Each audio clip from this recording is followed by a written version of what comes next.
हम स्टार्ट करेंगे गणित की प्रश्नावली 1.1। किसी परेड में 616 सदस्यों वाली एक सेना की टुकड़ी को 32 सदस्यों वाले एक आर्मी बैंड के पीछे कार्य करना है। दोनों समूह को समान संख्या वाले स्तंभों में मार्च करना है। उन स्तंभों की अधिकतम संख्या क्या है जिनमें वे मार्च कर सके। ठीक है, 616 सदस्यों वाली एक टुकड़ी है और 32 सदस्यों के एक आर्मी बैंड के पीछे क्या करना है, मार्च करना है। ठीक है, तो अपन सबसे पहले तो अधिकतम संख्या ज्ञात करनी है। तो इसके स्तंभों की संख्या निकालने के लिए हमें 616 और 32 का HCF ज्ञात करना पड़ेगा। तो देखो अपन डालते हैं हल। ठीक है, यहां 616 एवं 32 का HCF ज्ञात करेंगे। ठीक है, सबसे पहले हम क्या करेंगे, 616 और 32 का HCF, और जो 616 और 32 का HCF होगा वही स्तंभों की अधिकतम संख्या होगी। ठीक है, तो अपन देखो सबसे पहले तो क्या है, 616 और 32 का HCF अपन यूक्लिड विभाजन प्रमेय द्वारा करेंगे। क्या, जो अपन पहले भी पढ़ चुके हैं, यूक्लिड विभाजन प्रमेय का। ठीक है ना। तो यहां अपन देख रहे हैं, देखो सबसे पहले तो 616 बड़े हैं काय से 32 से, तो अपन लिखेंगे 616 बड़े हैं काय से 32 से। ठीक है, तो अपन यूक्लिड विभाजन प्रमेय का लगाएंगे। यूक्लिड विभाजन प्रमेय का में अपन ने देखा है पहले भी, क्या होता है, जो बड़ी संख्या है उसको हम कहां लिख देते हैं, अंदर लिख देते हैं। 616 को अंदर लिख दिया और भाग देंगे कितने से, 32 से। अब 32 का भाग दो सबसे पहले, तो कितनी बार जाएगा, एक बार जाएगा, तो कितने आ गए 32, माइनस कर दो, यहां बचे कितने 9 और यहां बचे कितने 2। ठीक है, उतारे अपन ने कितने 6। अब 32 का भाग 296 में 9 बार जाएगा, 9 दूनी 18, 9 तिया 27 और 1 28, 288 आ गए। ठीक है, अब इसको माइनस कर दो, माइनस करेंगे इतने, यहां कितने बचे 8 और यहां कितने बचे 0 0, यानी कि 8 ही बचे। ठीक है ना। अब पहला चरण हो गया अपना, पहला चरण हो गया, क्या हो गया, हमने पढ़ा भाज्य बराबर, यानी कि A बराबर BQ प्लस R, यानी कि भाज्य बराबर भाजक गुणित भागफल धन शेषफल। ठीक है, तो भाज्य कितना है अपना 616, तो 616 बराबर भाजक कितना है 32 गुणित कितना हो जाएगा 19 प्लस कितना हो जाएगा शेषफल कितना है 8। तो अपन देख रहे हैं यहां R बराबर नहीं 0, R का मान 0 नहीं है। ठीक है, और अपन यह प्रक्रिया कब तक करते हैं, जब तक R का मान 0 नहीं आ जाए। ठीक है, तो अपन देखेंगे, अब अगले स्टेप में चलेंगे इसकी। तो अब जो बचता है शेषफल, उसके यहां से एक लाइन खींचो और एक इधर खींच लो। ठीक है, और जिससे पहले भाग दिया था उसको कहां लिखते हैं, अपन अंदर लिखते हैं। अब 8 का भाग दो, कितने बार जा रहा, 8 चौके 32, 4 बार। ठीक है ना। इस स्थिति में देखो, अब चरण सेकंड देखो, इसका क्या हो जाएगा, कितना हो जाएगा, भाज्य बराबर यानी कि 32 बराबर 8 गुणित 4 धन 0, यहां R का मान कितना है 0 है, और R का मान 0 है तो हमारी प्रक्रिया यहीं समाप्त होगी। तो इसमें लिख देंगे अपन, यहां R बराबर 0 है, अतः प्रक्रिया यहीं समाप्त होती है। इस स्थिति में भाजक 8 है, अतः HCF भी 8 होगा, और जो HCF निकला है वही अधिकतम स्तंभों की क्या होगी, संख्या होगी। तो अपन लिख देंगे यहां पे, अतः स्तंभों की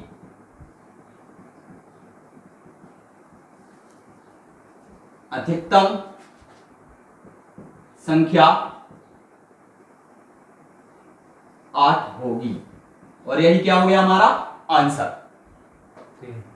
इसके लिए, इसके पहले हमने किया था प्रश्न क्रमांक 3। अब देखो प्रश्न क्रमांक 4 है, यूक्लिड विभाजन प्रमेयिका का प्रयोग करके दर्शाइए कि किसी धनात्मक पूर्णांक का वर्ग किसी पूर्णांक m के लिए 3m या 3m प्लस 1 के रूप का होता है। तो देखो इसको हल करेंगे प्रश्न क्रमांक 4 को। तो अपन लिखेंगे माना कि ए कोई धनात्मक पूर्णांक है, ठीक है, और b बराबर कितना है, 3m लिखा है 3 मान लो, b बराबर 3 है एवं b बराबर कितना है 3 है, ठीक है। देखो इसमें अपने यूक्लिड विभाजन प्रमेयिका का प्रयोग करना है, तो अपन यहां लिखेंगे यूक्लिड विभाजन प्रमेयिका द्वारा कितना हो जाएगा, देखो जे हो गया a अपना, इसमें भाग दे रहा b, यानी b का मान कितना और 3 से कितना मिलेगा q, और शेषफल कितना मिलेगा यहाँ पे r, ठीक है। तो देखो यहाँ प्रमेयिका द्वारा कितना हो जाएगा a बराबर 3q प्लस r। अब r के मान कितने हो सकते हैं, यहाँ पे भाजक कितना है 3, तो r के मान कौन कौन से हो सकते हैं, r बराबर या तो 0 हो सकता है या 1 हो सकता है या 2 हो सकता है, क्योंकि r क्या होता है हमेशा भाजक से छोटा होता है, यानी कि शेषफल हमेशा भाजक से कैसा होता है, छोटा होता है, ठीक है। यहाँ पे भाजक कितना है 3 से छोटी संख्याएं होंगी, तो अपन यहाँ लिखेंगे प्रमेयिका द्वारा a बराबर 3q प्लस r, जहां r के मान 0, 1 या 2 हो सकते हैं, ठीक है जी। इतने r के मान हो सकते हैं, 1 हो सकता है, 0 हो सकता है या 2 हो सकता है, ठीक है ना। देखो तो अपन यहां मान रखेंगे, अतः a बराबर a के कितने मान बनेंगे, a के मान कितने बन सकते हैं, a के मान बनेंगे, एक बार अपन यहाँ पे 0 रखेंगे, फिर 1 रखेंगे, फिर 2 रखेंगे, यानी कितने बन जाए, a के मान 3q, ठीक है, 3q प्लस 1 या 3q प्लस 2 होगा, ठीक है ना। इतने मान हो सकते हैं एक, ठीक है। सबसे अब देखो इतना तो यदि हमें वर्ग निकालना तब भी करेंगे और घन भी निकालना तब भी करेंगे, हमें इसमें क्या करना, वर्ग।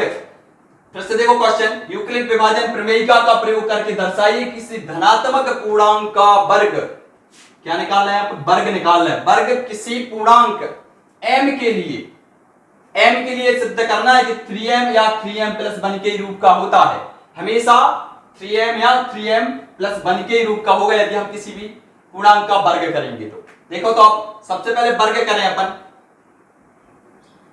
3q का वर्ग करेंगे, कितना आ जाएगा 9q वर्ग। इसको हम कैसा लिख सकते हैं, 3 इंटू 3q स्क्वायर लिख सकते हैं, ठीक है। और इसको आगे हम कैसा लिख सकते हैं, 3 इतने को हम मान लेंगे क्या m, यहां लिख देना, जहां m बराबर 3q स्क्वायर है, ठीक है ना। अब इसके बाद देखो पहला हो गया, अब इसके बाद दूसरा क्या था 3q प्लस 1, तो इसका ही वर्ग कर लो 3q प्लस 1, इसका वर्ग करो कितना आ जाएगा, यहां लग जाएगा फॉर्मूला, कौन सा फॉर्मूला, a का वर्ग a प्लस b का होल वर्ग बराबर क्या होता है, a का वर्ग प्लस b का वर्ग प्लस 2ab, यानी कि a का वर्ग यानी 3q का वर्ग प्लस b का वर्ग यानी 1 का वर्ग प्लस 2ab, ठीक है ना। इसको सॉल्व कर लो, कितना आ जाएगा 9q square plus 1 plus 6q, इसको हम पहले लिख लेंगे, इसको बाद में लिख दे रहे, तो कितना हो जाएगा 9q square plus 6q plus 1, इसको आगे सॉल्व कर लो, कितना आ जाएगा, इसमें से ओवेनिस्ट ले लो, कितना आ जाएगा ओवेनिस्ट 3 आ रहा है, 3 ओवेनिस्ट ले लिया अपन ने, तो कितना बचा है 3q स्क्वायर प्लस 3 दूनी 6 यानी 2q प्लस 1, ठीक है ना। अब इधर देखो आगे और सॉल्व करें, इसको अपन लिख सकते हैं इतने को m, तो हमने लिख दिया 3m प्लस 1, जहां m बराबर 3q स्क्वायर प्लस 2q है, ठीक है। ये 2 सिद्ध कर दिए। अब तीसरा देखो क्या है अपने पास। तीसरा देखेंगे अपन कितना है 3q + 2, इसका ही वर्ग करके देख लो। ठीक है, तो वही फॉर्मूला फिर से लगेगा, जो हो जाएगा 9q² + 4 + 3 दूनी 6 दूनी 12q। ठीक है ना। अब देखो इसके बाद इसको फिर से लेके अपन कैसा लिख सकते हैं इसको, 9q² + 12q + 4। 4 को हम ऐसा भी लिख सकते हैं 3 + 1 लिख सकते हैं, 3 + 1 लिख सकते हैं 4 को। यहां हमने 4 को लिख दिया 3 + 1। और इतने को देखो, इतने में से ओवेनिस्ट आ रहा है, कितना आ रहा है 3 ओवेनिस्ट लेना है हमें, तो 3 ओवेनिस्ट ले लिए तो कितना बचा 3q² + 4q + 1 प्लस कितना हो गया 1। ठीक है, यहां देख रहे हैं अपन, इसको हम क्या लिख सकते हैं m लिख सकते हैं, इतने को m लिख देंगे तो 3m प्लस कितना हो गया 1। जहां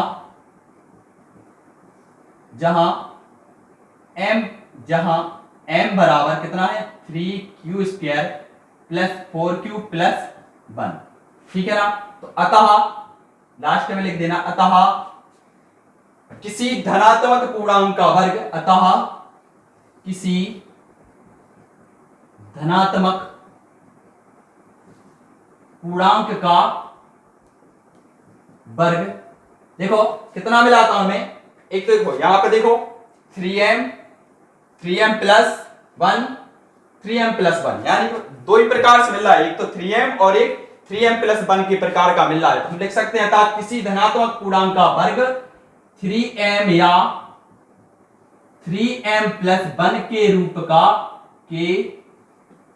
रूप का होता है। इसके बाद है प्रश्न क्रमांक 5, क्या है, यूक्लिड विभाजन प्रमेयिका का प्रयोग करके दर्शाइए कि किसी धनात्मक पूर्णांक का घन 9m + 1 या 9m + 8 के रूप का होता है। ठीक है, इसको हम हल करेंगे, पिछले क्वेश्चन जैसा है। ठीक है, उसमें हमने क्या किया था, वर्ग किया था, इसमें क्या करना है, आप घन करना है। तो मान के चलेंगे, माना कि कोई धनात्मक पूर्णांक a है जहां b बराबर 3 है। हम b बराबर 3 लिख रहे हैं क्योंकि यदि हम 9 लिखेंगे तो ये बहुत बड़ा हो जाएगा सवाल। ठीक है ना, हम इसको 3 मान के चलेंगे। इसके बाद देखो हम लगाएंगे यूक्लिड विभाजन प्रमेयिका। यूक्लिड विभाजन प्रमेयिका द्वारा क्या होता है, हमने देखा था a बराबर bq + r, यानी कि b की जगह कितना है 3, b की जगह 3 लिख दो, यानी 3q + r, जहां r के मान कौन कौन से होते हैं, r के मान कितने हो सकते हैं 3 है, यदि b कितना हो जाएगा, या तो 0 1 2 हो सकते हैं। ठीक है ना, r के मान कितने हो सकते हैं 0 1 या 2 हो सकते हैं। इसलिए a के मान कितने होंगे, a के मान हो जाएंगे, a के मान कितने होंगे, r की जगह पे एक बार 0 रख दो, एक बार 1 फिर एक बार 2, यानी कितने हो जाएंगे 3q + 1 3q + 2 होंगे। ठीक है, अब इसके लिए हम सॉल्व करेंगे। सबसे पहले 3q के लिए घन करेंगे, फिर 3q + 1 के लिए, फिर 3q + 2 के लिए घन करेंगे। ठीक है, सबसे पहले लेके अपन, अतः 3q का अपन घन कर रहे हैं तो कितना हो जाएगा 27q का घन। ठीक है, इसको हम लिख सकते हैं 9 3q लिख सकते हैं ना। ठीक है, यानी कि इसको आगे करें सॉल्व तो ये हो जाएगा 9m, यानी कि जहां m का मान कितना है, जहां m बराबर 3q, इसके बाद था घन है कितना है 3q + 1, इसका q करेंगे कितना हो जाएगा, इसका एक फॉर्मूला होता है, कितना होता है a + b का होल क्यूब बराबर a का क्यूब प्लस b का cube plus 3ab in bracket a + B. ठीक है, इस फॉर्मूले के द्वारा हम इसको सॉल्व कर लेंगे। ये हो जाएगा 27 क्यू का क्यू प्लस 1 प्लस कितना हो जाएगा 3, ए का मान कितना है 3q और बी का मान कितना है a, और ब्रैकेट में आ जाएगा कितना a प्लस बी यानी कि 3q प्लस 1। ठीक है ना, इसको आगे सॉल्व कर लो, कितना हो जाएगा जी 27 q का घन प्लस 1, 9 9 या 27, ये हो जाएगा 27 q का स्क्वायर प्लस 9 q। ठीक है ना, अब इसके बाद देखो आगे सॉल्व करें इसको, ये हो जाएगा 27 q का घन plus 27 q square plus 9q plus 1।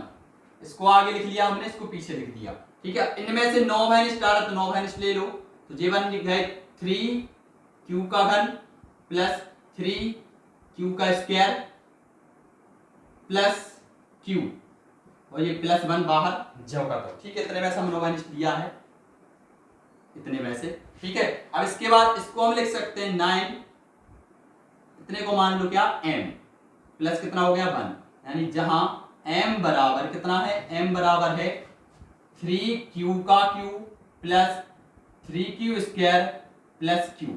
ठीक है ना, अब इसके बाद है तीसरा वाला, कितना है 3q प्लस 2, इसको सॉल्व कर लो 3q प्लस 2 का होल क्यूब बराबर, इसको सॉल्व करेंगे फिर ये फॉर्मूला लगेगा a प्लस बी का होल क्यूब, कितना हो जाएगा 27 q का क्यूब प्लस 8 हो जाएगा, 2 का क्यूब 8, फिर प्लस 3q 2, और ब्रैकेट में आ जाएंगे a प्लस बी, यानी कितना हो जाएगा 3q प्लस 2।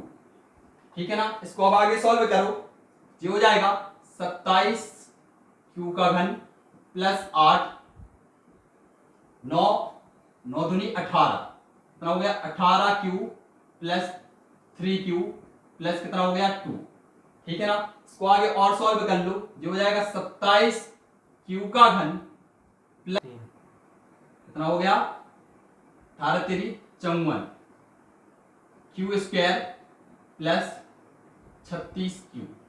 ठीक है ना, अब इसको फिर से लिख लो जमा के, जो हो गया 27 q का घन plus 54 q square plus 36q plus कितने हो गए 8। इनमें से देखो इतने में से फिर से 9 माइनस आ रहे हैं, तो 9 माइनस ले लो, कितना बचा है यहाँ पे 3q का घन प्लस कितने बार जाएगा 8 बार, प्लस कितने हो जाएंगे 4q प्लस कितने हो जाएंगे 8। ठीक है ना, अब इसके बाद देखो इतने को हम फिर से m मान लेंगे। ठीक है, तो ये m प्लस कितना हो गया 8, जहां m बराबर कितना है, m बराबर है 3q का घन plus 8q square plus 4q। ठीक है ना, अब देखो यहां पे अपन देख रहे हैं 3 मान निकाले हमने, एक निकला 9m प्लस 1, 9m प्लस 8। तो हमारा क्वेश्चन था कि कितने हो सकता है किसी धनात्मक पूर्णांक का घन 9m प्लस 1 या 9m प्लस 8 के रूप का होता है। तो देखो यहाँ पे 9m प्लस 1 या 9m प्लस 8 के रूप का होता है, तो लास्ट में लिख देंगे अतः किसी धनात्मक पूर्णांक का घन, अतः किसी धनात्मक पूर्णांक का घन 9m प्लस कितना था 1 या 9m प्लस 8 के रूप का होता है। ठीक है, ये हमारी प्रश्नावली यहां खत्म हो गई है। अब इसके बाद हम स्टार्ट करेंगे अगली प्रश्नावली 1.2।